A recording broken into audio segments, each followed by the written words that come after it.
Looks like we're about to get into an engagement. Good blink by the Merlin. We hit him with our one more one, and we should be able to get the pick. We're able to get the pick onto the Merlin because Terra is able to tank for us. We're going to use our ultimate right here. We get a lot of damage onto the Loki. We miss our 3. We're going to use our 2, and we're able to clean him up with our 1.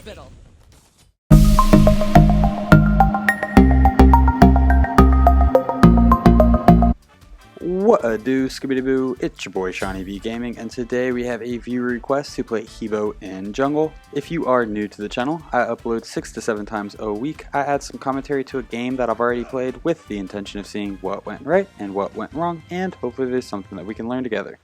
If you are a returning viewer, I'm about to go on vacation, but I also wanted to challenge myself to upload a video to YouTube every single day for a year.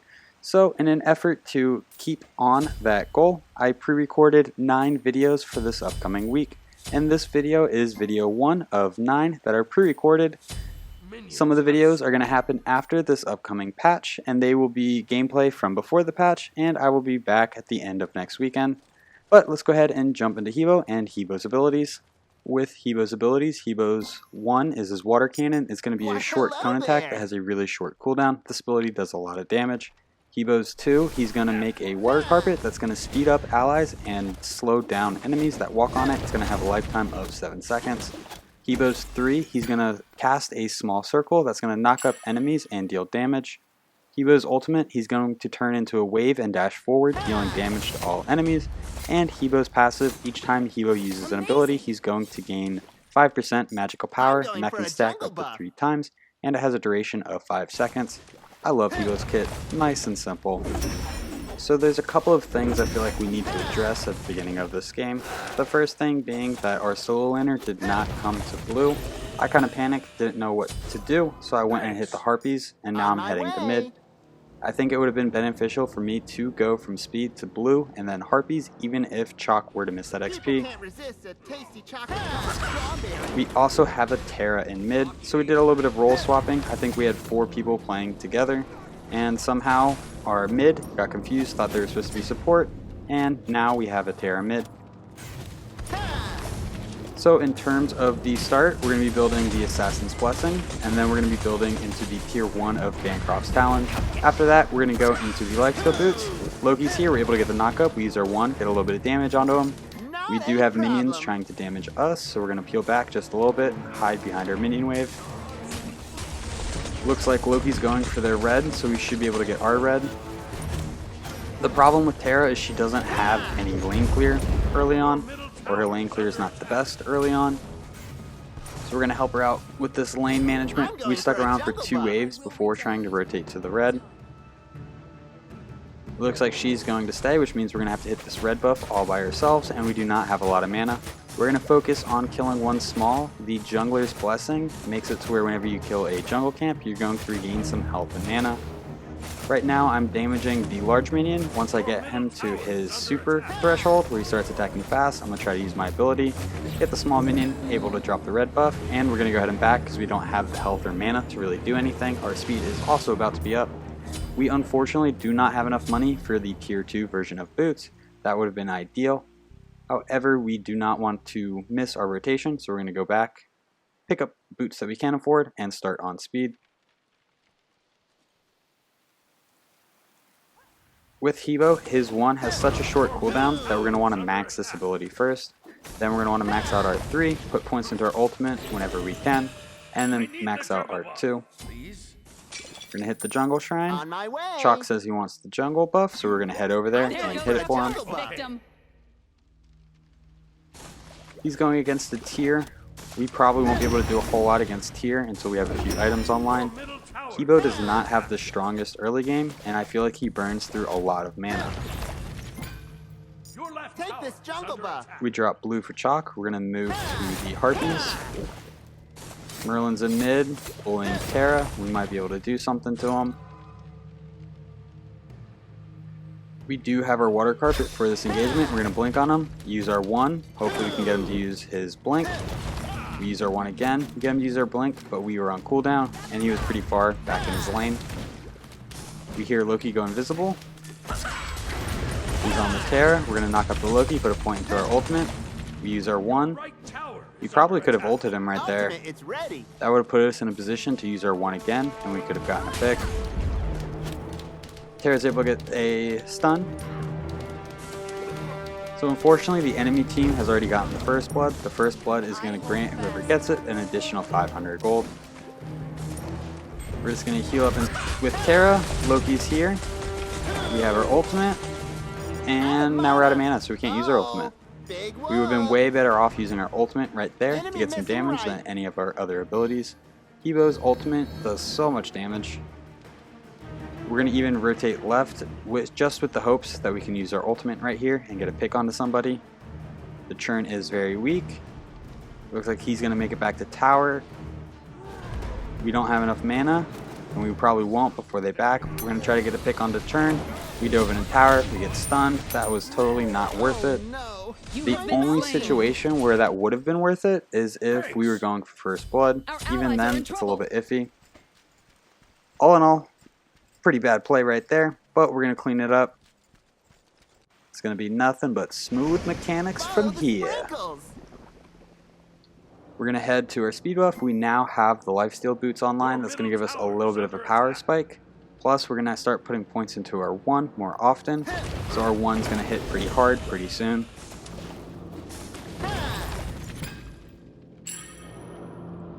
Chalk is on his blue. I don't know if we're going to be able to make it there in time. Especially if we hit harpies. We might just be leaving it for Chalk. Yeah, we're just going to let Chalk get his own blue and then go help Terra out. Merlin is about half mana. We miss our 1, we get pulled, we're going to knock him up. We use our 1, we get pulled in, so we miss our 1. Terra's here, she's taking damage. We're going to use our 3, unfortunately we miss. We're going to fall back just a little bit. So in this game, I feel like I'm spending more time in mid than I typically would as a jungler, and that is because Terra does not have the best lane clear. We're going to use our ultimate, we're able to connect onto 2, we use our 1, we get Merlin one shot, Terra's able to clean up the Merlin. We're going to use our 2 to slow down the Loki. Unfortunately, we are out of mana. Retreat! Out of mana! We're going to rotate to the red buff. We should be able to get enough mana to use an ability from one of the smalls and then be able to secure the red buff. We're probably going to have to back after that just because we don't really have the mana to keep fighting.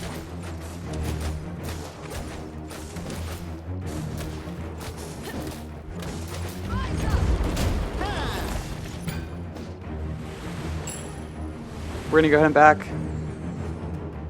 Nope, we might check left. We have enough mana for an ability. We might be able to get a pick onto this churn. We take damage from the camp, so we can't blink. I think we were planning on blinking into that churn. We shouldn't have even tried to fight that with the amount of mana that we had. We would have been better off going for a camp. The camp would have given us some gold and some XP, whereas what we did didn't give us anything. We're going to pick up a mana chalice, which is not something I typically recommend. However, mana has been a huge issue with me so far this game. We weren't going to be close to getting the tier 3 version of Bancroft's Talon, so it just made sense to pick up a chalice. We're going to pick up our speed buff, hit the jungle shrine. That's going to give everyone on our team 70 gold. Your left tower is under attack. We're going to clear the harpy, make our way over to the blue buff. Tyr is pretty weak. We might be able to get a pick on him, especially since we have our ultimate right here. We're going to use our 1, kind of save our 3. We're going to try to make a appearance in the right lane at least. That's 1 of his dashes. That's 2 of his dashes. This is a good fight for us. We're going to use our 1. We're going to knock him up. We miss our knock up. Chalk's going to silence him. We use our ultimate, and we're able to get the pick onto the Tyr. Loki's on us. We're going to try to focus on getting out. We use our 2. That's going to speed us up and slow him down. We use our 2-1 combo, and we're able to destroy his health. He's probably going to have to back after taking damage from us. We're not going to mess with Chalk's wave. We're just going to go ahead and back. If Loki wants to tussle, we might stick around. If he has his ultimate, we might be in trouble. Chalk's here. We throw our 2 down. If Loki has his ultimate, we're dead. I think we're okay here. Their solo laner is teleporting back. We're going to go ahead and step into jungle and then back. We still do not have enough money for Bancroft's Talon. If we did not buy Chalice, we would have, but at the same time, we would not be able to sustain as much as we can without the Chalice. Looks like Terra mid and Osiris support are doing alright. Those were the people I'm playing with.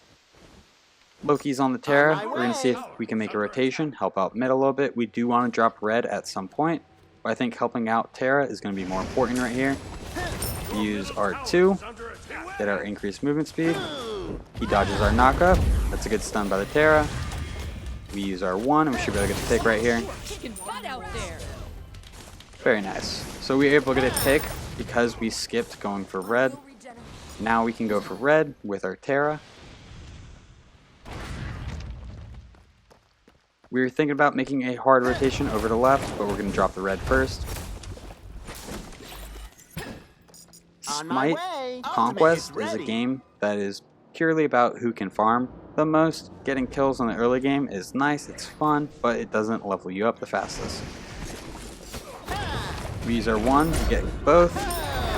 We're able to use our ultimate, confirm the pick onto the Bracken. I think this churn's going to be able to get away. He does not have any mana. Loki is nearby. We miss our knockup. We use our 1. Loki is here. Loki goes for the Osiris. Interesting choice. Heim ults the Loki. Loki goes down. After this wave, we're probably going to back. That way we can get the tier 3 version of Bancroft's Talon. And right now, if we look at the level difference between us as jungler and the Loki as jungler, we have a clear lead, so we're not too concerned about fighting into Loki. In fact, we kind of want to fight into Loki. And I feel like we have a decent enough lead that we can build into Warlock Staff. Warlock Staff is going to give us 85 magical power, it's going to give us 150 health, it's going to give us 200 mana, and it's going to give us 10% magic penetration. Whenever we stack it, it's going to give us health, and it's going to give us power. At full stacks, it's going to be 145 power, 325 health, and then you keep the 200 mana and 10% magical penetration. With Bancroft's Talon, I forgot about it, but it looks like we're about to get into an engagement, so let's focus on the engagement, and then we'll focus on the item. Good blink by the Merlin. We missed a lot of abilities right there. We hit him with our 1. One more 1, and we should be able to get the pick. We're able to get the pick onto the Merlin, because Terra is able to tank for us. We're going to use our ultimate right here. We get a lot of damage onto the Loki. We miss our 3. We're going to use our 2. And we're able to clean him up with our 1. Very nice. The Hebo ult is just so much damage all at once. If you're not expecting it, it can completely shift how a fight is going. Bancroft's Talon. Bancroft's Talon is going to give us 100 magical power. It's going to give us 15% magical lifesteal, and it's going to give us 150 mana. It has a passive that as we lose health, we're going to gain magical power and magical lifesteal. This caps out at 25% health remaining. We're going to gain an additional 100 power and 30% magical lifesteal at 25% health remaining. They're both pretty weak, but there's not too much we can do with the amount of mana that we have. We probably should pop a Chalice. There we go. We're going to move to the red buff. Go ahead and secure this for the Terra. We're going to make our way back to these Harpies. So the thought process with the build so far. Lifesteal is really good on Hebo because he's a little squishy in the early game. The kind of trade-off there is you're not getting any penetration and you're not getting any mana. But Bancroft's Talon is the only item that can potentially give you 200 magical power this early on, or just kind of as a single item. Its passive makes it to where you can really drop some damage on the enemy team. On my way. Ultimate, it's ready. A 200 magical power item plus our ultimate is going to deal more damage early game than a 15 flat pen or a 20% penetration in our ultimate. Churn's very weak. We got him to use his dash. If we could only catch up to him, we're going to peel back for Bracken. 1 is better than none. Churn kind of steps up a little bit. We thought about using our ultimate. We miss our 1 right there somehow. We use our ultimate. We're able to get the pick onto the Bracken. We miss our 1 again, and Osiris is able to clean him up. Gold Fury is open, so are the enemy purple buffs. These are both things that we could be looking to get as a team. Enemy purple is down. We're going to rotate away. We do have enough money for our Warlock staff. We're probably going to want to drop this purple buff and then back, get Warlock staff, and then start a rotation on speed. Purple's down for our team. There's some chatter going on in the VGS. I'm so ready to spray this whipped cream. So now we can start stacking. Friends don't leave friends behind. Taking a look at the enemy team composition, they have 3 physical, 2 magical, so a pretty standard team comp. We don't really plan on building any other defense, even though Warlock staff is a hybrid item, health and power. The health is going to synergize really well with the lifesteal that we have going on. We have the Bancroft's Talon and our lifesteal boots. The more health that we have, the more we can play around with our lifesteal. We'll just have a larger pool to play with. Our blue is down, but this tier is very weak. We do have our blink. Even if he's under tower, we could blink in on him and use our 1. Looks like he's going to back. We do blink, and unfortunately our 1 was just a little bit short. We're going to go ahead and back because we're in a terrible position. Loki's here. We hear him. We're going to use our ultimate. We get a lot of damage. We use our 1, we use our 3, and we're able to clean up the Loki. Your left tower has been destroyed. Be careful in the jungle. The enemy Merlin is here. We're going to use our 2, get a little bit closer to him. He uses his blink at the perfect time to avoid my 1, but we're able to clean him up with 3. An enemy has been slain. Tier's here. We are scared of Tier. Yeah. 1 displacement and a little bit of damage from him, and I feel like we'll be able to get the pick onto us. We're going to lifesteal off the camp a little bit. We do take some damage.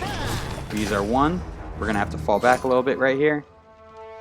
Tier is a character that building anti-heal is probably worth, so we probably are going to pick up Divine Ruin as our next item. Trent also has a little bit of lifesteal built into his kit, but not as much as Tier.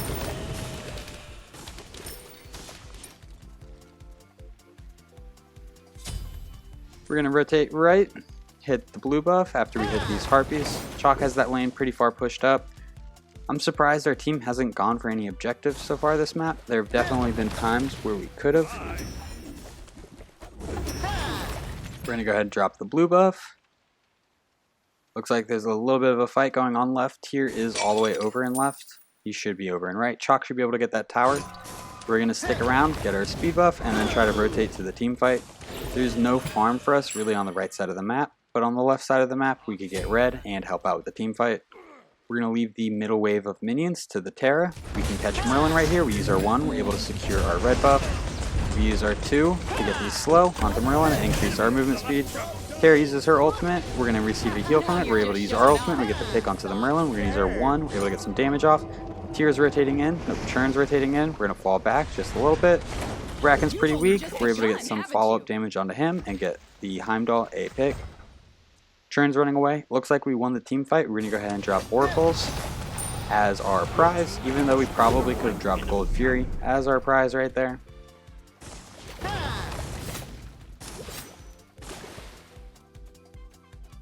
Nothing on the map, so we could probably hit these neutral camps. The middle harpies, our back harpies are up. We don't have a whole lot of mana, so we're just going to go ahead and back. We have enough for pretty much almost any item. And we are going to be going into... We're not going into Charon's coin, I know that. I don't know why we're looking at it. We are going into Divine Ruin. There's no such thing. Oh, we're going into Doom Orb. So in this upcoming patch, I believe that they are giving both buffs to Warlock Staff and to Doom Orb. This is very interesting because these items are pretty strong as they are right now.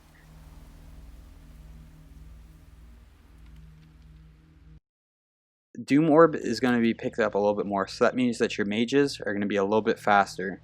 On my way. Kill that Loki! Then the Warlock Staff is going to be a little bit more impactful because it's going to be a little bit cheaper. So you're going to have faster, tankier mages running around, and I wanted to try that out on Hebo Jungle. No joke. We're going to use our 2. Get a little bit increased movement speed. We ult in. We get some damage off. We use our 3. We're able to clean up 1. Churn's backing up. We're going to use our 2 to get close to him. I believe his dash is down, and they're going to surrender. Well, if you guys enjoyed the video, please be sure to give it a thumbs up. The stats for this game will be posted in just a moment. And remember, these upcoming videos are pre-recorded. If you ever have a question, feel free to join the Discord server. Link is in the description down below. Thank you for stopping by. I hope you have a great day. I'll catch you next time. Bye-bye.